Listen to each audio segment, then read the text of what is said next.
کہ انسان کا جو جسم ہے نا وہ چونکہ نظر آتا ہے، لہذا اس کے تمام تر تقاضے بھی فوراً محسوس ہوتے ہیں۔ ادھر جسم کو گرمی لگتی ہے، فوراً پتہ چل جاتا ہے کہ جسم کو گرمی لگ رہی ہے، انسان اس گرمی کا مداوع کرنے کے لیے کوئی ہاتھ پاؤں مارتا ہے۔ سردی لگ رہی ہے، فوراً پتہ چل گیا۔ بھوک لگ گئی ہے، فوراً پتہ چل گیا۔ پیاس لگی ہے، فوراً پتہ چل گیا۔ اور اگر بیمار ہو گیا ہے جسم، فوراً پتہ چل گیا، بندہ دوا دارو کی طرف چل پڑتا ہے۔ یہ سارا کچھ روح کے ساتھ جب اس طرح کا کوئی مسئلہ پیش آتا ہے، روح بیمار ہوتی ہے یا کوئی اور اس کا تقاضا ہوتا ہے، تو وہ تقاضے چونکہ روح بذات خود نظر نہیں آ رہی ہے، لہذا اس کے تقاضے بھی نظر نہیں آ رہے ہیں، اس لیے اگنور ہو رہے ہوتے ہیں۔ اب نتیجہ کیا نکلتا ہے؟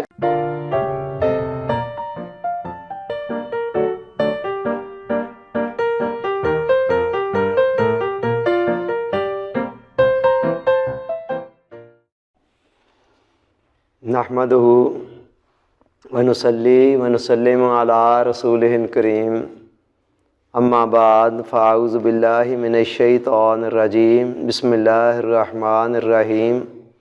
رب اشرح لی صدری ویسر لی امری واحلل عقدۃ من لسانی یفقہوا قولی۔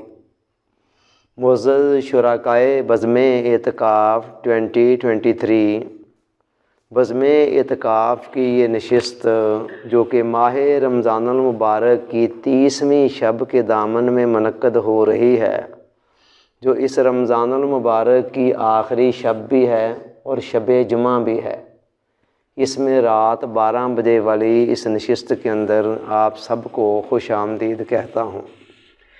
اس نشست کے اندر ہمارا جو ٹاپک ہے وہ آپ دیکھ رہے ہوں گے، روحانی صحت کے اصول۔ آپ اگر غور کریں ہماری بات کہاں سے چلی ہوئی ہے، شخصی زندگی کا مقصد تعمیر شخصیت ہے، یہاں سے بات ہم نے شروع کی تھی، اور اس کے بعد پھر شخصیت کے جو مختلف ڈائمینشنز ہیں، پہلو ہیں، ان کو بیان کیا، جو اس کے اہم پارٹس ہیں ان کو بیان کیا۔ ان میں سے سب سے پہلے جسم تھا، جسمانی صحت کے اصول کچھ ہم نے بیان کیے، اس کے اوپر پھر ذہن آتا تھا، ذہنی صحت کے اصول بیان کیے، اس کے اوپر پھر روح آتی ہے، اور اب ہم اس طرف جا رہے ہیں۔ ادھر ماہ رمضان المبارک اپنے اختتام کی طرف جا رہا ہے، ادھر ہمارا ٹاپک بھی اپنے اختتام کی طرف جا رہا ہے، اب اس سے آگے پھر کچھ نہیں ہے، ٹھیک ہے؟ اور کل آخری دن ہے انشاءاللہ جمعۃ المبارک کا، رمضان المبارک کا۔ جمعہ کا ٹاپک تو الگ ہوگا، کل کے دن میں ہماری 2 سٹنگز اور ہیں، ایک 11 بجے اور ایک 3 بجے، ان دونوں کے اندر اسی کا پارٹ 2 اور 3 ہوگا، اور کل آخری دن کے اندر انشاءاللہ یہ موضوع بھی مکمل ہو جائے گا۔ اس طرح یہ ایک مکمل ایک پیکج بن رہا ہے، ایک نصاب بن رہا ہے ایک راہ حق کے مسافر کے لیے، چونکہ اس راہ پر چلنے کے لیے جسمانی صحت کا ہونا بھی ضروری ہے، ذہنی صحت کا ہونا بھی ضروری ہے، اور پھر ہی آپ روح کی وادیوں کے مسافر بن سکتے ہیں۔ تو تینوں حوالوں سے انشاءاللہ ہماری گفتگو اس پر ہو چکی ہے بعض پر، اور اب کچھ جو اختتامی ہے وہ ہو رہی ہے۔ عزیزان من، اللہ رب العزت نے اس کائنات کا نظام کچھ اس طرح کا بنایا ہے کہ یہاں ہر چیز کے 2 پہلو ہیں، ایک ظاہری پہلو ہوتا ہے اور ایک اس کا باطنی پہلو ہوتا ہے۔ اور یہ پوری کائنات کے اندر، چونکہ پوری کائنات کا خالق اور مالک ایک ہے نا، لہذا پوری کائنات کے نظام کے اندر آپ کو ایک سیمیٹری دکھائی دے گی، ایک یکسانیت دکھائی دے گی، ہر جگہ پر آپ کو یہ چیز ایسی ہی نظر آئے گی۔ ہر چیز کا، ہر وجود کا ایک ظاہری پہلو اور ایک باطنی پہلو۔ میں 2-3 مثالیں دیتا ہوں۔ مثلا آپ یہ دیکھیں کہ آپ کسی بھی پھول کو لے لیں، گلاب کا پھول ہے نا، ایک اس کا ظاہری پہلو ہے، وہ ظاہری ڈھانچہ ہے جو ہمیں نظر آ رہا ہے، ایک خاص شیپ کے اندر، ایک خاص حیت کے اندر، ایک خاص شکل و صورت کے اندر، یہ اس کا ظاہر ہے جو سامنے نظر آ رہا ہے۔ اور دوسرا اس کا باطنی پہلو ہے، وہ کیا ہے؟ وہ اس کی خوشبو ہے، اور خوشبو نظر نہیں آ رہی، لیکن کیا آپ اس پھول میں سے خوشبو کا انکار کر سکتے ہیں؟ اور پھول میں سے خوشبو کو نکال دیا جائے تو پیچھے بچتا کیا ہے؟ تو دیکھیں وہ بھی اس کا حصہ ہے۔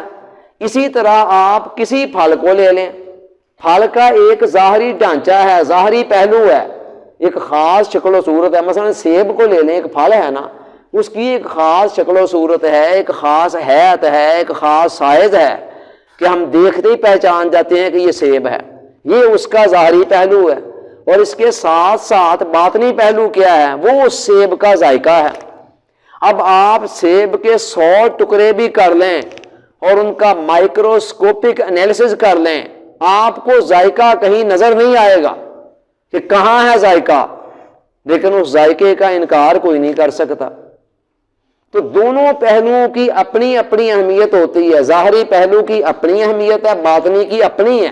مگر بنظر غائر دیکھا جائے نا تو ظاہر سے کہیں زیادہ اہمیت باطن کی ہوتی ہے.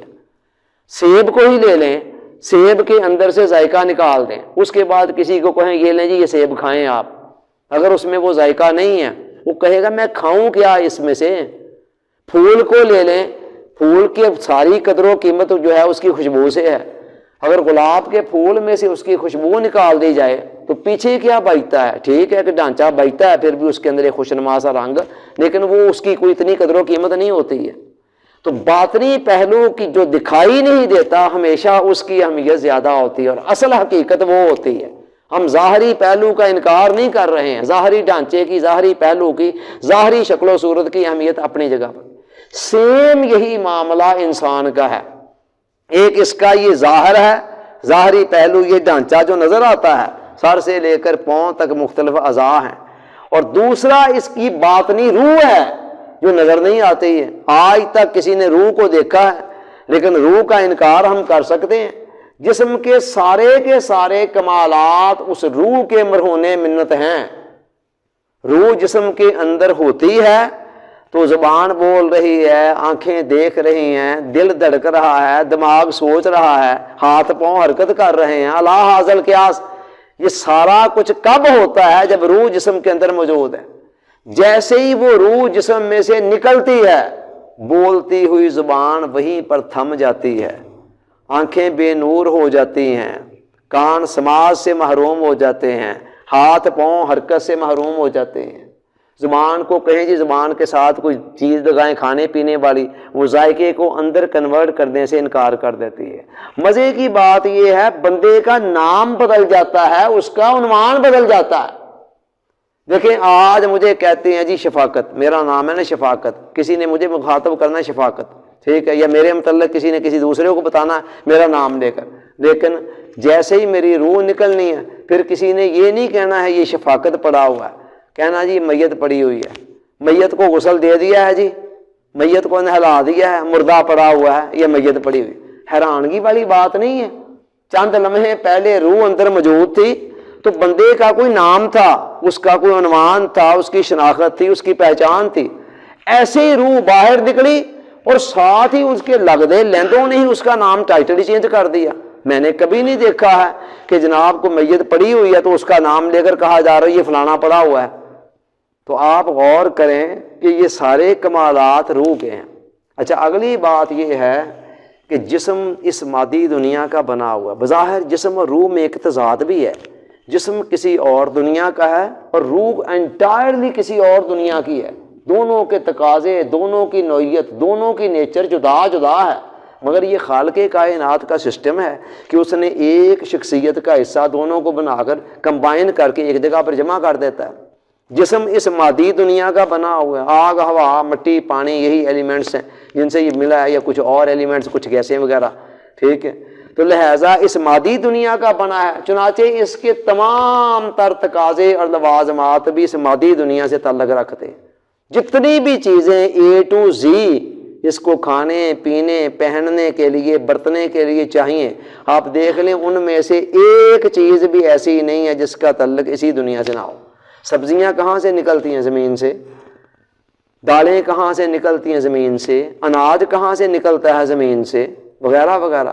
دودھ اگر زمین سے ڈائریکٹ نہیں نکلتا، گوشت اگر ڈائریکٹ زمین سے نہیں نکلتا، تو جن جانوروں کا گوشت ہم کھاتے ہیں، دودھ پیتے ہیں، ان کا چارہ کہاں سے نکلتا ہے؟ زمین سے. تو سب کچھ زمین سے، چونکہ یہ بنا ہی زمینی اعضاء کا ہے. اور اینڈ پر جب اس کی ڈیتھ ہوتی ہے، روح نکلتی ہے، تو جسم کو زمین کے ہی حوالے واپس کر دیا جاتا ہے. کلو شیء یرجع الی اصلہ، ہر چیز اپنی اصل کی طرف لوٹ جاتی ہے، تو یہ زمین کی طرف ہی چلا جاتا ہے۔ روح کا معاملہ بالکل مختلف ہے۔ روح اس عالم خلق کی چیز ہی نہیں ہے، وہ عالم امر کی چیز ہے۔ یسألونک عن الروح، آپ سے پوچھتے ہیں میرے حبیب کہ روح کیا ہے؟ قل الروح من امر ربی، ان کو بتا دیں کہ روح میرے رب کا امر ہے۔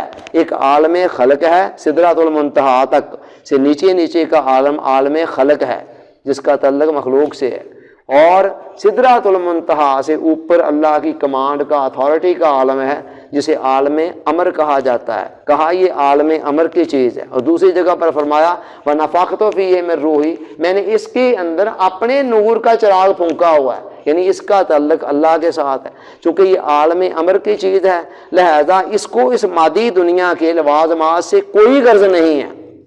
کھانے پینے پہننے رکھنے ڈکنے کے جتنے بھی لوازمات مادی ہیں نا اس مادی دنیا کے، روح چونکہ یہاں اس عالم پردیس میں ہے، وہ عالم خلق کی چیز ہے، عالم امر کی چیز ہے، لہذا اسے ان لوازمات سے کوئی غرض نہیں ہے۔ اس کی غذا کیا ہے؟ اس کی غذا اللہ کی محبت ہے، اس کی معرفت ہے، جو اس کی اصل ہے، جس کے ساتھ اس کا تعلق ہے۔ اللہ کی یاد میں مشغول رہنا، اس کی محبت میں، معرفت میں، قرب میں رہنا، یہ ہیں چیزیں جو روح کی غذا ہے۔ تو دونوں کے الگ الگ تقاضے ہیں۔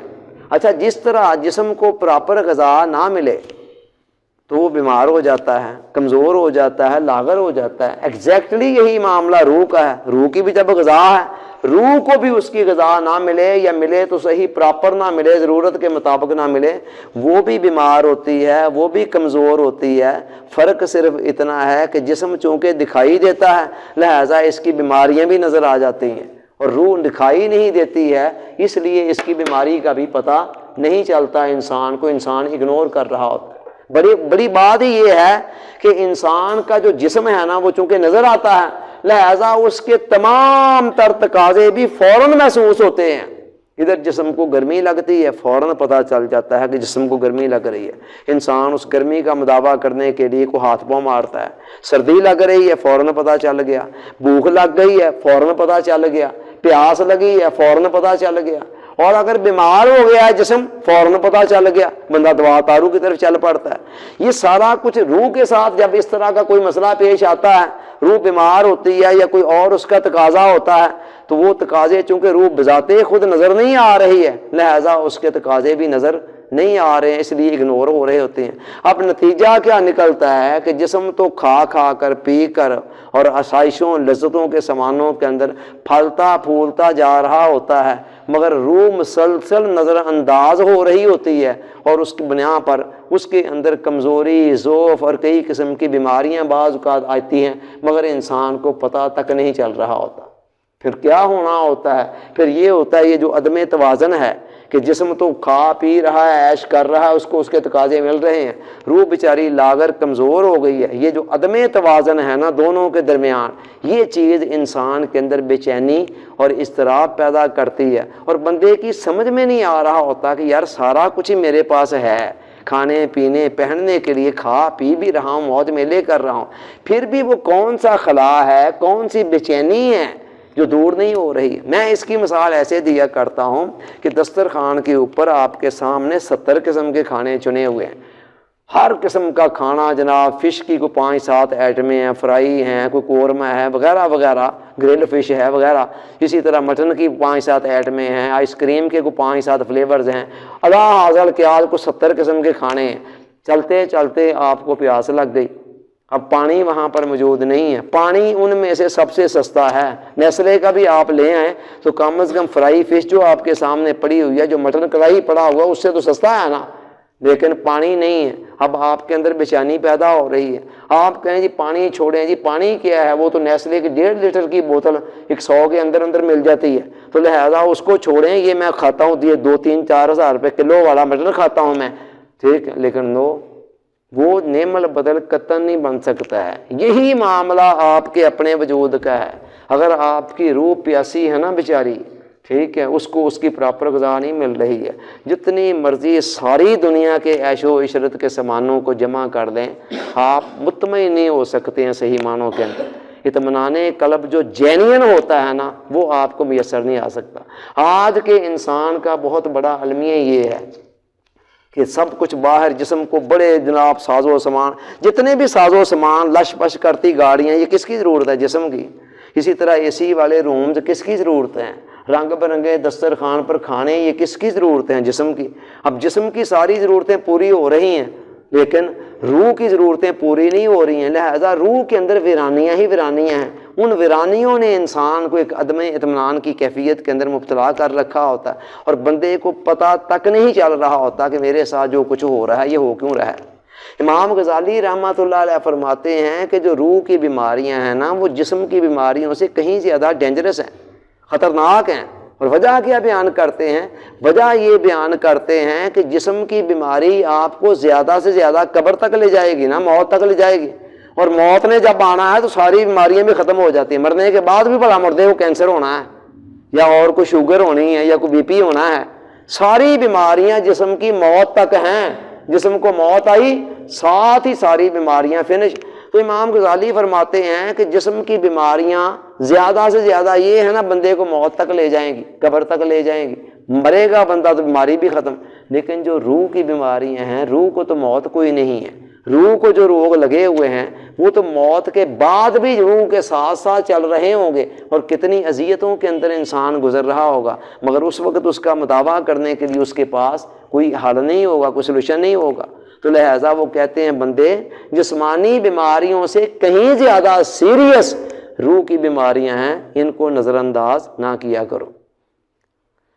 اچھا جی، آگے چلتے ہیں۔ تو روح کی بیماریاں اور روح کے علاج کے حوالے سے جو شعبہ ہے نا، اس شعبے کا نام تصوف ہے۔ صوفی کا لفظ اسی سے بنا ہے۔ اب تصوف کے اوپر آگے بڑی کتابیں ہیں جی، تصوف کہاں سے چلا، اس کا لفظی معنی کیا ہے، ہم ان گورکھ دندوں میں جانا ہی نہیں چاہتے ہیں، نہ ہمارے پاس اتنا ٹائم ہے۔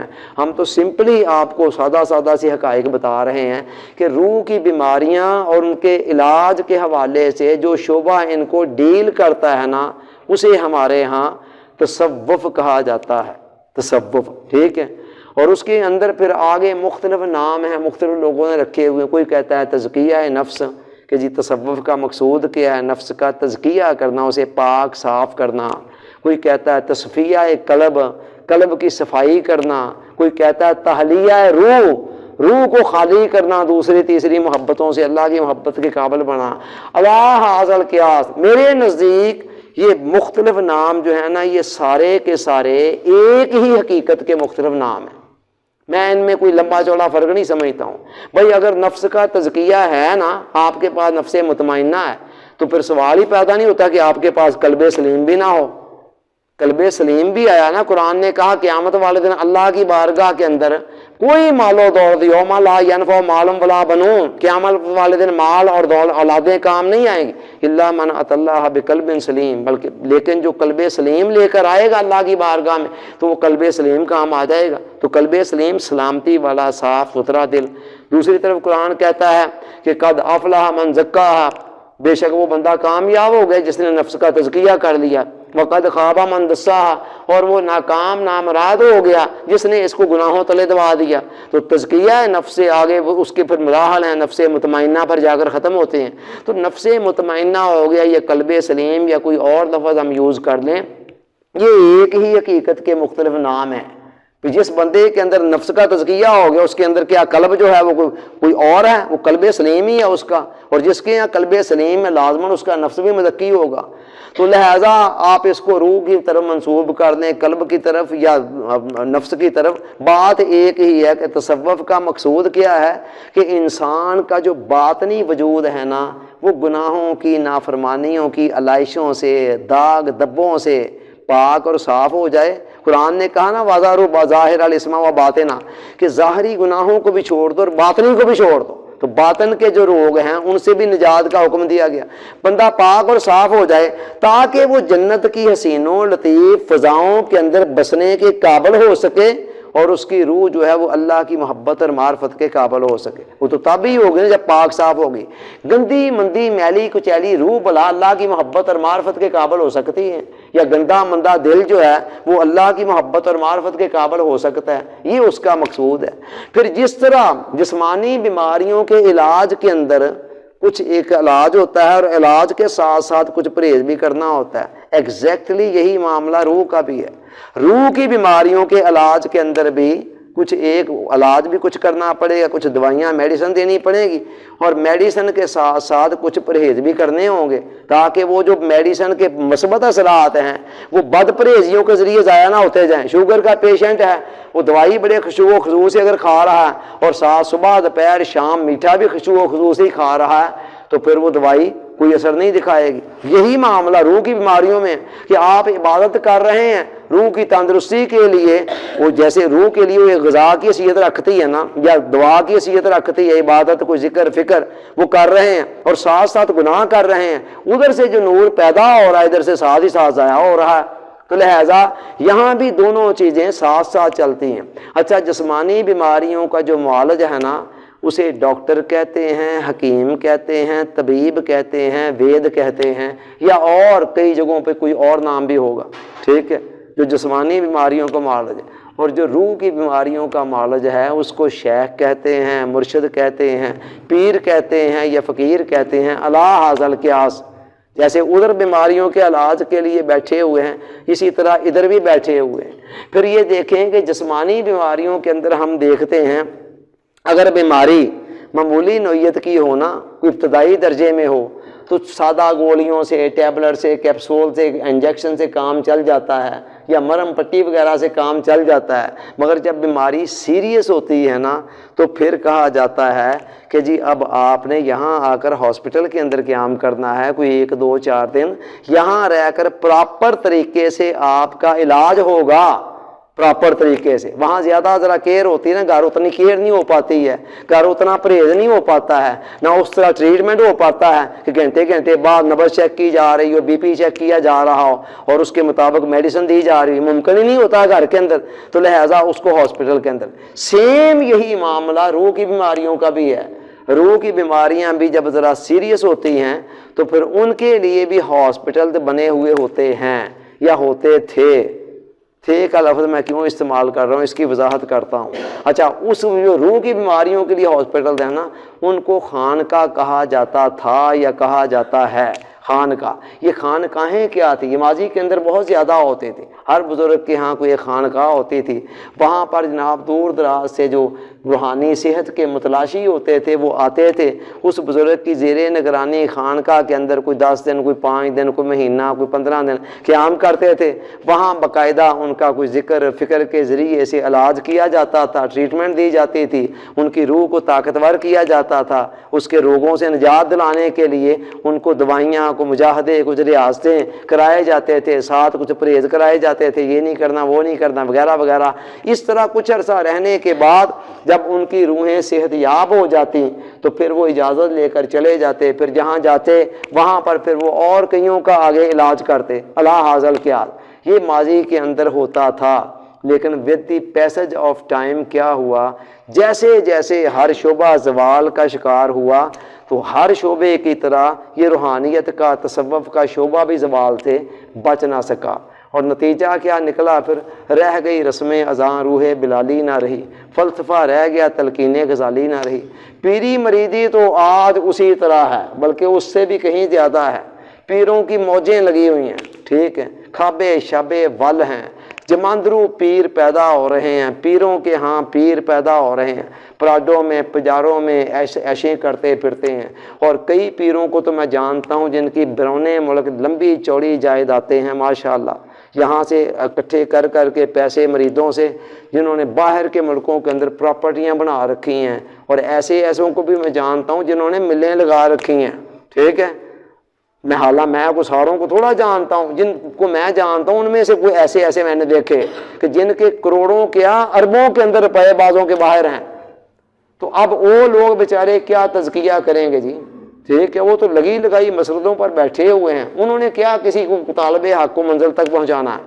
تو نہ وہ عشق میں رہیں گرمیاں, نہ وہ حسن میں رہیں شوخیاں, نہ وہ غزنوی میں تڑپ رہی, نہ وہ خم ہے زلف ایاز میں. نہ ایاز کی زلف میں وہ خم رہ گیا, نہ حسن کے اندر وہ شوخیاں رہ گئیں, نہ عشق کے اندر گرمیاں رہ گئی. میں کدے ویران پڑے ہوئے ہیں آج, نہ پپلانے والے وہ ساقی نظر آ رہے ہیں اور نہ ہی پینے والے اب کوئی نظر آ رہے ہیں، جستجو ہی کوئی نہیں رہ گئی ہے، ہر بندہ ہاتھ دھو کر دنیا کے پیچھے پڑا ہوا ہے۔ وہ طلبگار بھی بہت کم رہ گئے ہیں، خال خال، اور وہ طلبگاروں کو منزل مقصود پر پہنچانے والے اس سے بھی کہیں کم ہیں، کوئی دور دور تک نظر نہیں آ رہے ہیں۔ تو بندہ کرے تو کرے کیا، جائے تو جائے کدھر؟ سوال یہ پیدا ہوتا ہے اس دور کے اندر جو روح کی زندگی کے متلاشی ہیں، لمبے چوڑے مجاہدے نہیں کر سکتے ہیں۔ یہ تو طے ہے نا کہ پرانے زمانے کے اندر جو ہمتیں تھیں، جو طاقتیں تھیں، جو قوتیں تھیں، جو سادہ زمانے تھے، اتنے سیاپے نہیں تھے جتنے آج ہیں، اتنے دندے نہیں تھے جتنے آج ہیں، تو اس زمانے کے اندر تو لمبے چوڑے مجاہدوں کی بھی طبیعتیں متحمل تھیں۔ آج نہ ان مجاہدوں کی طبیعتیں متحمل ہیں اور نہ ہی وہ اتنا وقت کسی کے پاس ہے، اتنے سارے مسئلے مسائل ہیں، بندہ 4 دن الگ تھلگ نہیں ہو سکتا ہے، تو کرے کیا بندہ؟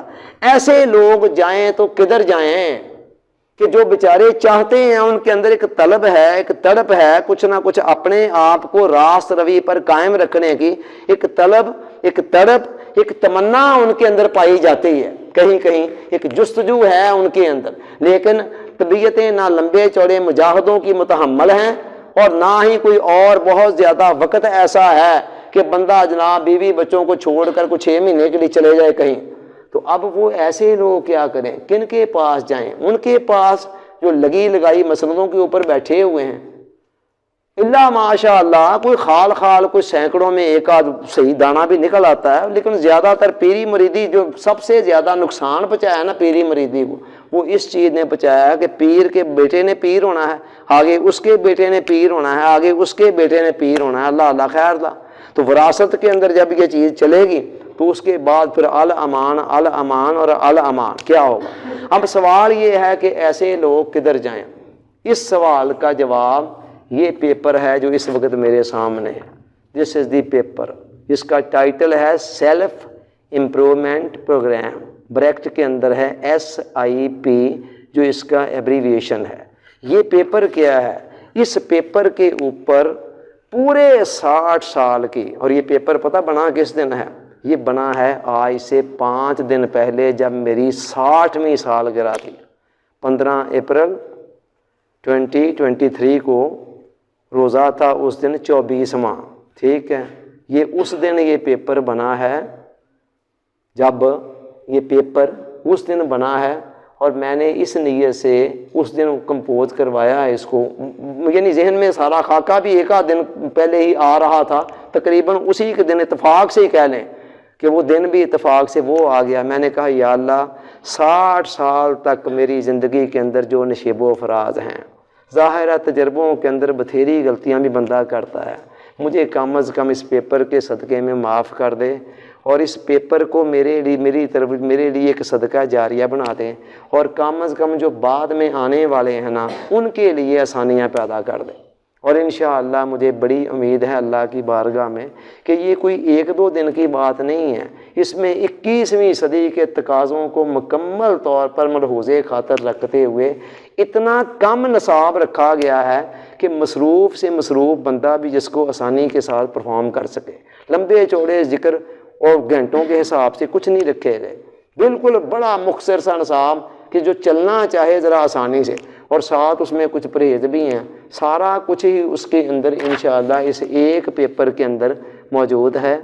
تو اللہ نے چاہا تو امید تو بڑی ہے کہ یہ ہمارے لیے بھی صدقہ جاریہ بن جائے گا اور اگلے آنے والوں کے لیے بتھیری آسانیاں پیدا کرے گا۔ اب اس پیپر کے اندر ہے کیا؟ انشاءاللہ آگے ہمارے پاس ٹوٹل 2 نشستیں باقی ہیں، ٹھیک ہے؟ ایک کل 11 بجے اور دوسری جمعے کے بعد 3 بجے۔ ان 2 نشستوں کے اندر آدھے گھنٹے کی ان 2 نشستوں کے اندر اس پیپر کے جو مندرجات ہیں ان پر گفتگو کروں گا، ان کی کچھ تفصیلات سے آپ کو آگاہ کروں گا کہ اس کے اندر کیا لکھا ہے، پڑھنے والی چیزیں کیا ہیں، پرہیز کیا ہیں، علاج کیا ہے، دوا کیا ہے اور غذا کیا ہے، ساری چیزیں ہی کوشش کی ہیں کمبائن کر کے اس کے اندر رکھی جائے۔ اور میں پھر آپ سے کہوں کہ میرا ہاتھ جو ہے نا وہ 21ویں صدی کے انسان کی نبض پر ہے۔ مجھے پتہ ہے کہ آج کا انسان کس آگ کے اندر جل رہا ہے، کیا کیا پرابلمز ہیں، کیا کیا مسائل ہیں۔ آپ یہ دیکھیں میں نے شروع کہاں سے کیا ہے، میں نے جسمانی صحت سے بات شروع کی ہے، ڈائریکٹ روح پہ نہیں آیا ہوں۔ مجھے پتا تھا کہ جسمانی صحت بھی ضرورت ہے، اور جسمانی صحت کے بعد جو ذہن کے اندر زہر بھرے ہوئے ہیں، 4 سٹنگز ہم نے 4 لیکچرز اس پر دیے ہیں، اس لیے کہ مشکل ترین کام وہ ہے۔ اگر آپ کے ذہن کے اندر سے وہ زہر نکل جائیں، اور جیسے کہ انشاءاللہ امید ہے اللہ نے چاہا جو کچھ آج اس کو فائنل کیا، ہم نے جو بتایا آخری لیکچر تک کے اندر آتے آتے اللہ نے چاہا تو اس میں بڑا افاقہ ہوگا، تو پھر اس کے بعد ہم روح کی طرف آئے ہیں۔ تو اللہ نے چاہا تو یہ چند لیکچر جو ہوئے ہیں ان دنوں کے اندر، جسم ذہن روح، ان کو اگر آپ سنبھال لیتے ہیں نا کسی طریقے سے اپنے جسم ذہن اور روح کو مینج کر لیتے ہیں، باقی سارے مسئلے انشاءاللہ خود بخود مینج ہوں گے۔ یہ جو معاش کے مسائل ہیں نا، یہ ڈائریکٹ مسئلہ نہیں ہے انسان کا، یہ چنگے کے اندر خود حل ہوں گے۔ میں یہ نہیں کہہ رہا ہوں آپ بلین بن جائیں، اتنا ہے کم از کم آپ کی ضرورتوں کے جو ہے نا چیزیں، اس کے لیے آپ کو لمبی چوڑی بھاگ دوڑ دھوپ نہیں کرنی پڑے گی۔